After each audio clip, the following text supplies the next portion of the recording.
ನಾನಿವತ್ತು ಒಂದು ಒಳ್ಳೆ ಟಾಪಿಕ್ ಮುಂದೆ ಬಂದಿದ್ದೀನಿ. ನಿಮಗೆ ಇಷ್ಟ ಆಗುತ್ತೆ ಅಂದ್ಕೊಂಡಿದ್ದೀನಿ, ಆಯಿತಾ ಫ್ರೆಂಡ್ಸ್. ಏನು ಗೊತ್ತಾ, ನಾವು ಜೀವನದಲ್ಲಿ ಏನು ಮಾಡ್ತೀವಿ ಕೆಲವೊಂದು ಸತಿ ಅಂದರೆ ನಮ್ಮ ಹಣೆ ಬರ ಸರಿ ಇಲ್ಲ ಅಂತ ಕೊರಗ್ತಾ ಕೂತಿರ್ತೀವಿ.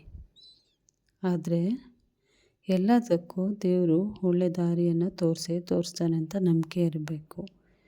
ಇವತ್ತು ನಮಗೆ ಕಷ್ಟ ಇರ್ಬೋದು, ಸುಖ ಇರ್ಬೋದು, ಆದರೆ ಕಷ್ಟ ಬಂದಾಗ ಕುಗ್ಗಬಾರ್ದು. ನಾವು ಯಾವತ್ತು ಸುಖ ಬಂದಾಗ ಹಿಗ್ಗಬಾರ್ದು.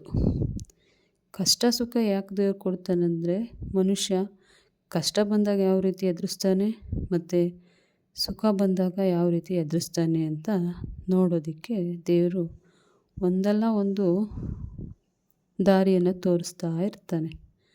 ಆದರೆ ನಾವೇನು ಮಾಡ್ತೀವಿ ಅಂದರೆ ಕೆಲವೊಂದು ಸತಿ ದೇವರ ಬಗ್ಗೆ ನಮಗೆ ನಂಬಿಕೆನೇ ಹೋಗಿಬಿಡುತ್ತೆ. ಯಾಕಪ್ಪ ದೇವರು ನಮಗೆ ಎಷ್ಟೇ ಒಳ್ಳೇದು ಮಾಡಿದ್ರು ನಾವು ದೇವ್ರು ಯಾಕೆ ನಮಗೆ ಒಳ್ಳೇದು ಮಾಡ್ತಾಯಿಲ್ಲ. ಕೆಲವ್ರು ಏನೋ ಬರೀ ಪಾಪಗಳನ್ನೇ ಮಾಡ್ಕೊಂಬಂದಿರ್ತಾರೆ, ಅವ್ರಿಗೆ ಮಾತ್ರ ದೇವರು ಒಳ್ಳೇದು ಮಾಡ್ತಾನೆ. ಒಳ್ಳೆಯವ್ರಿಗೆ ಯಾವತ್ತೂ ಒಳ್ಳೇದಾಗಲ್ವಾ ಅಂತ ನೀವು ಅಂದ್ಕೊಬೋದು. ಆದರೆ ಹಾಗೇ ಆಗುತ್ತೆ. ಆದರೆ ಕಾಯುವ ತಾಳ್ಮೆ ನಮಗಿರಬೇಕಷ್ಟೆ. ದೇವರು ಎಲ್ಲ ಸೃಷ್ಟಿಗೂ ಮೂಲ ದೇವರೇ. ಆದ್ದರಿಂದ ಅವನು ಕಾಯೋನು ಅವನೇ, ಕಾಪಾಡೋನು ಅವನೇ. ನಾವೇನಾದರೂ ತಪ್ಪು ಮಾಡಿದ್ರೆ ತಪ್ಪನ್ನು ತಿದ್ದಿ ಒಳ್ಳೆ ದಾರಿಲಿ ನಡೆಯುವಂತೆ ಮಾಡ್ತಾನೆ ದೇವರು. ಆದ್ದರಿಂದ ನಾನು ಹೇಳೋದೇನೆಂದರೆ, ನಿಮಗೆ ಯಾವತ್ತೂ ನಾವು ನಮ್ಮ ನಿರ್ಧಾರದಿಂದ ದೂರ ಸರಿಬಾರ್ದು. ಯಾವತ್ತಾದರೂ ಏನಾರು ಅನಿಸಿದ್ದನ್ನು ನಾವು ಹೇಳಿಬಿಡ್ಬೇಕು ಆ ತಕ್ಷಣವೇ, ಯಾರಿಗೇ ಆದ್ರೂ. ಆವಾಗ ಹೇಳೋಕ್ಕಾಗ್ದಲೇ ನಾವು ಕೆಲವೊಂದು ಸತಿ ಏನು ಮಾಡ್ತೀವಿ ಅಂದರೆ, ಅವ್ರು ನೋಡಿ ಏನು ಅಂದ್ಕೊಳ್ತಾರೆ, ನಾನು ಅವ್ರ ಜೊತೆ ಈ ರೀತಿ ಇರ್ಬೋದಿತ್ತೇನೋ.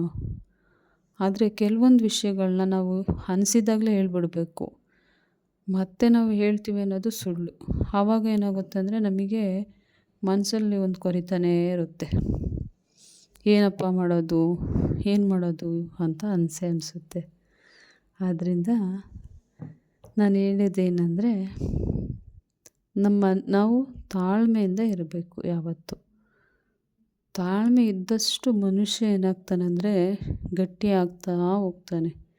ಅವನಲ್ಲಿರುವ ಶಕ್ತಿ ಏನಾಗುತ್ತೆ, ಹೊರ ಬರುತ್ತೆ. ಆವಾಗ ಏನು ಮಾಡ್ಬೋದು, ಯಾವ ರೀತಿ ನಾವು ಬದುಕ್ಬೋದು ಅನ್ನೋದು ಅವನಿಗೆ ಗೊತ್ತಾಗುತ್ತೆ.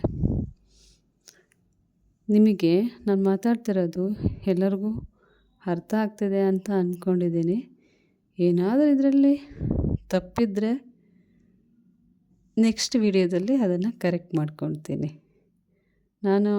ನನಗೇನು ಅನಿಸಿದೆಯೋ ಅದನ್ನು ನಾನು ಹೇಳ್ಕೊಂಡಿದ್ದೀನಿ ಎಲ್ಲದನ್ನೂ. ನೆಕ್ಸ್ಟ್ ವಿಡಿಯೋದಲ್ಲಿ ಖಂಡಿತವಾಗ್ಲೂ ನಿಮಗೆ ಇಷ್ಟವಾಗಿರೋ ಟಾಪಿಕ್ ಮುಂದೆ ನಾನು ಬರ್ತೀನಿ.